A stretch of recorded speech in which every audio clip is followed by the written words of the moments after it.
فیصبح صعیدا ذلقا، پھر وہ چٹیل میدان ہو کر رہ جائے، او یصبح ماؤها غورا، یا اس کا پانی خشک ہو جائے، فلم تستطیع له طلبا، اور تو ہرگز اس کو تلاش نہ کر سکے۔ یہ گویا کہ اس بندہ مومن کی زبان پر دکھے دل کی پکار آ گئی۔ اللہ کے رسول صلی اللہ علیہ وسلم نے فرمایا ہے، یہ بخاری شریف میں حدیث قدسی ہے، جس نے میرے ولی سے دشمنی اختیار کی اس کے خلاف میرا اعلان جنگ ہے۔ اللہ اپنے نیک بندوں کی لاج رکھتا ہے، اور کوئی ان کا مذاق اڑاتا ہے تو اللہ اس کا جواب دیتا ہے۔ فرمایا آگے وَأُحِيطَ بِثَمَرِهِ، اس کے پھل سمیٹ دیے گئے، فَأَصْبَحَ يُقَلِّبُ كَفَّيْهِ عَلَى مَا أَنفَقَ فِيهَا، اور اس میں اس نے جو خرچ کیا تھا وہ اس پر ہاتھ ملتا رہ گیا، وَهِيَ خَاوِيَةٌ عَلَى عُرُوشِهَا، اور وہ باغ اپنی چھتریوں پر گرا پڑا تھا، وَيَقُول، اور وہ کہنے لگا یا لیتنی لم اشرک بربی احدا، کاش میں نے اپنے رب کے ساتھ کسی کو شریک نہ کیا۔ ان الفاظ پر غور فرمائیے، جب یہ عذاب آ گیا اس پر تو اس نے کہا کہ کاش میں نے اپنے رب کے ساتھ کسی کو شریک نہ کیا ہوتا۔ یہیں سے ہمیں شرک کا وسیع مفہوم ملتا ہے کہ شرک صرف بتوں کو پوجنے کا نام نہیں، کسی قبر کو سجدہ کر لینے کا نام نہیں، اس دور کا شرک ہے جس کا بیان یہاں پر آ رہا ہے، جو کہ مٹیریلزم ہے، مادہ پرست۔ اسباب کو انسان سب کچھ سمجھ لے، میری قوت بازو، میری عقل، میری کوالیفیکیشن، میری پلاننگ، میری ریسورسز، میرے ایسٹس، اس پر جب انسان کی فوکس ہو جائے اور مسبب الاسباب کو انسان بھلا دے، اسی کا نام مادہ پرستی ہے، اور یہ اس دور کا بدترین شرک ہے کہ اللہ کو معاملات زندگی سے بالکل باہر نکال دیا گیا، کوئی توجہ اس کی طرف نہیں ہے، اور انسان نے اسباب پر ہی فوکس کر لیا ہے۔ یہ ہے اس دور کا شرک جس کا بیان اس رکوع کے اندر آیا، اور قرآن نے بتا دیا کہ اس طرح کے مادہ پرست انسان کا یہ انجام ہوا کہ وہ برباد کر دیا گیا۔ یہ ہے وہ واقعات جو ہماری آنکھیں کھول دینے کے لیے کافی ہیں، جو ہمیں رب کائنات کی طرف توجہ دلانے کے لیے کافی ہیں۔ اللہ ہمیں ان سے ہدایت حاصل کرنے کی توفیق عطا فرمائے، اور مادہ پرستی کے شرک سے بچنے کی توفیق عطا فرمائے۔ وَيَقُولُ يَا لَيْتَنِي لَمْ أُشْرِكْ بِرَبِّي أَحَدًا، اور وہ کہنے لگا کاش میں نے اپنے رب کے ساتھ کسی کو شریک نہ کیا ہوتا۔ وَلَمْ تَكُنْ لَهُ فِئَةٌ يَنْصُرُونَهُ مِنْ دُونِ اللَّهِ، اور اس کے لیے کوئی جماعت نہ ہوئی کہ اللہ کے سوا وہ اس کی مدد کرتی۔ وَمَا كَانَ مُنْتَصِرًا، اور وہ بدلہ لینے کے قابل بھی نہ تھا۔ هُنَالِكَ الْوَلَایَةُ لِلَّهِ الْحَقِّ، یہاں اختیار اللہ برحق ہی کے لیے ہے۔ یہ سب اسباب اللہ کے حکم کے تابع ہیں، جب چاہے اللہ ان اسباب کو مٹا سکتا ہے، جب چاہے کسی کی پکڑ فرما سکتا ہے۔ ہوا خیر ثوابا و خیر العقبا، وہی بہتر ہے ثواب دینے کے اعتبار سے، اور وہی بہتر ہے بدلہ دینے کے اعتبار سے۔ اس کے بعد اس سورہ مبارکہ کا 6واں رکوع شروع ہو رہا ہے، اس میں دنیاوی زندگی کی مثال بیان کی گئی ہے۔ اصل نیکی کیا ہے اس کو اللہ نے بیان فرمایا، اور نافرمانوں کے انجام کا ذکر ہے۔ وَاضْرِبْ لَهُمْ مَثَلَ الْحَيَاةِ الدُّنْيَا، اور اے نبی صلی اللہ علیہ وسلم ان کے لیے دنیا کی زندگی کی مثال بیان کیجئے۔ كَمَاءٍ أَنزَلْنَاهُ مِنَ السَّمَاءِ، جیسے ہم نے آسمان سے پانی اتارا، فَاخْتَلَطَ بِهِ نَبَاتُ الْأَرْضِ، پھر اس کے ذریعے زمین کا سبزہ خوب گھنا ہو کر اگا۔ فَأَصْبَحَ حَشِيمًا تَذْرُوهُ الرِّيَاحُ، پھر وہ چورا چورا ہو گیا کہ اس کو ہوائیں اڑاتی پھریں۔ وَكَانَ اللَّهُ عَلَى كُلِّ شَيْءٍ مُقْتَدِرًا، اور اللہ تعالیٰ ہر شے پر قدرت رکھنے والا ہے۔ یعنی وہی اللہ ہے جو مردہ بیج کو زندگی عطا کرتا ہے، مردہ زمین کو بھی زندگی عطا کرتا ہے، فصل اپنی انتہا کو پہنچتی لہلہانا شروع ہو جاتی ہے، لیکن وہی اللہ اس بات پر بھی قادر ہے اور دکھاتا بھی ہے کہ وہ فصل زرد ہو جاتی ہے، چورا چورا ہو جاتی ہے۔ یہی معاملہ انسان کا بھی ہے، اللہ نے اس کو کچھ نہیں تھا تو پیدا فرمایا۔ یہ انسان اپنی زندگی کی انتہائی صورت پر پہنچتا ہے، جوانی کو، تمام طاقتیں اس کے اپنے اختیار میں ہوتی ہیں، جو چاہے وہ کر سکتا ہے، اپنے عروج پر ہوتا ہے، لیکن رفتہ رفتہ اس کی زندگی ڈھلنا شروع ہو جاتی ہے۔ اللہ قادر ہے انسان کو موت دینے پر، اور جو ایک دفعہ پیدا کرنے پر قادر ہے، موت دینے پر قادر ہے، وہ اس بات پر بھی قادر ہے کہ دوبارہ انسان کو زندگی عطا فرمائے۔ اب اس اصل زندگی کے حوالے سے گفتگو آ رہی ہے۔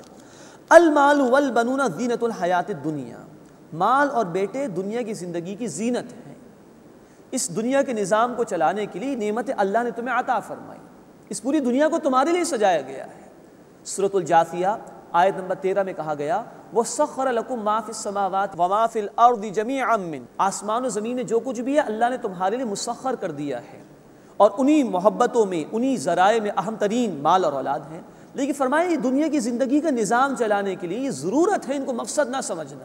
وَالْبَاقِيَاتُ الصَّالِحَاتُ خَيْرٌ عِندَ رَبِّكَ ثَوَابًا وَخَيْرٌ عَمَلًا، اور جو باقی رہنے والی نیکیاں ہیں وہ آپ کے رب کے نزدیک بہتر ہیں ثواب کے اعتبار سے بھی، اور بہتر ہیں آرزو رکھنے کے اعتبار سے بھی۔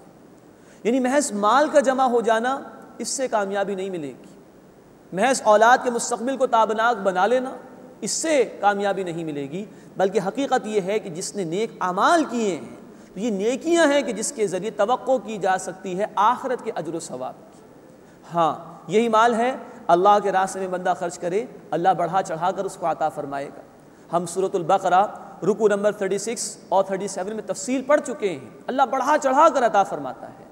یہی اولاد ہے جو اپنے والدین کے لیے صدقہ جاریہ بن سکتی ہے، بہترین اجر و ثواب ماں باپ کو دیا جاتا ہے۔ اولاد نیک عمل کرے، ماں باپ نے ان کی تربیت کی ہو، ماں باپ کو بھی اجر و ثواب ملے گا۔ تو یہ نقطہ نظر ہے جو قرآن نے دیا ہے، رہو دنیا میں، یہاں کے وسائل سے استفادہ کرو، لیکن منزل آخرت ہے، یہ دنیا منزل نہیں ہے، اور اصل شے وہی ہے کہ جو تمہاری نیکی ہیں وہ تمہیں کام آنے والی ہیں۔ اب آخرت کا مزید بیان، وَيَوْمَ نُسَيِّرُ الْجِبَالَ وَتَرَى الْأَرْضَ بَارِزَةً، اور جس دن ہم پہاڑوں کو چلائیں گے اور آپ زمین کو صاف میدان دیکھیں گے، وَحَشَرْنَاهُمْ فَلَمْ نُغَادِرْ مِنْهُمْ أَحَدًا، اور ہم انہیں جمع کر لیں گے پھر ہم ان میں سے کسی ایک کو بھی باقی نہیں چھوڑیں گے۔ خطاب رسول کریم صلی اللہ علیہ وسلم سے ہے، سنایا ہر ایک کو جا رہا ہے۔ وَعُرِضُوا عَلَىٰ رَبِّكَ صَفًّا، اور وہ آپ کے رب کے سامنے صف بستہ پیش کیے جائیں گے، صفیں بندی بھی ہوں گی۔ لَقَدْ جِئْتُمُونَا كَمَا خَلَقْنَاكُمْ أَوَّلَ مَرَّةٍ، یقیناً تم ہمارے سامنے آ گئے جیسے ہم نے تمہیں پہلی مرتبہ پیدا کیا تھا۔ یعنی پہلی مرتبہ عالم ارواح میں تخلیق ہوئی انسانیت کی۔ سورۃ الاعراف آیت 172 میں ہم پڑھ چکے، تمام انسانوں کی روحوں کو ایک ہی وقت میں اللہ نے پیدا فرمایا۔ ہاں دنیا میں یکے بعد دیگرے لوگ آتے چلے گئے، لیکن پھر قیامت کے دن ایسا ہوگا کہ ایک ہی وقت میں اللہ تمام انسانوں کو دوبارہ کھڑا کریں گے۔ بل زعمتم ان لن نجعل لكم موعدا، بلکہ تم یہ سمجھتے تھے کہ ہم تمہارے لیے ہرگز کوئی لوٹنے کا وقت مقرر نہیں کریں گے۔ ووضع الکتاب، لوٹنے کا وقت بھی مقرر تھا، محاسبہ ہوگا، اب اس کا ذکر ہو رہا ہے۔ ووضع الکتاب، اور کتاب رکھ دی جائے گی، پیش کر دی جائے گی ان کے سامنے۔ فَتَرَى الْمُجْرِمِينَ مُشْفِقِينَ مِمَّا فِيهِ، بس تم دیکھو گے مجرموں کو کہ اس سے ڈرتے ہوں گے جو اس میں ہوگا۔ وَيَقُولُونَ يَا وَيْلَتَنَا مَا لِهَٰذَا الْكِتَابِ، اور وہ کہیں گے ہائے ہماری شامت اعمال، کیسی ہے یہ کتاب، لَا يُغَادِرُ صَغِيرَةً وَلَا كَبِيرَةً إِلَّا أَحْصَاهَا، یہ نہیں چھوڑ دی کسی چھوٹی سی بات کو بھی اور نہ کسی بڑی بات کو بھی، مگر یہ کہ اس نے اس کو تحریر کر رکھا ہے۔ یہ ہے محاسبہ اور پیشی کا معاملہ۔ قرآن ہمیں بتاتا ہے سورۃ الزلزال میں، فَمَن يَعْمَلْ مِثْقَالَ ذَرَّةٍ خَيْرًا يَرَهُ وَمَن يَعْمَلْ مِثْقَالَ ذَرَّةٍ شَرًّا يَرَهُ، ذرہ برابر بھلائی ہوگی انسان موجود پائے گا اسے، ذرہ برابر برائی ہوگی انسان موجود پائے گا اس سے۔ اس سب میں مادہ پرستی کا رد ہو رہا ہے۔ دنیا پرست آدمی دنیا ہی کو محبوب بناتا ہے، اس کو یاد نہیں رہتا کہ مجھے موت بھی آنی ہے، مجھے پیشی بھی دینی اللہ کے حضور میں، میرے اعمال ریکارڈ بھی ہو رہے ہیں، مجھے جواب دینا ہوگا اس پوری زندگی کا۔ یہ ہے مادہ پرستی۔ حقیقت پرستی یہ ہے کہ انسان مانے کہ یہ اصل حقیقت ہے جو اس حق کلام کے ذریعے سے انسان کو عطا کی گئی۔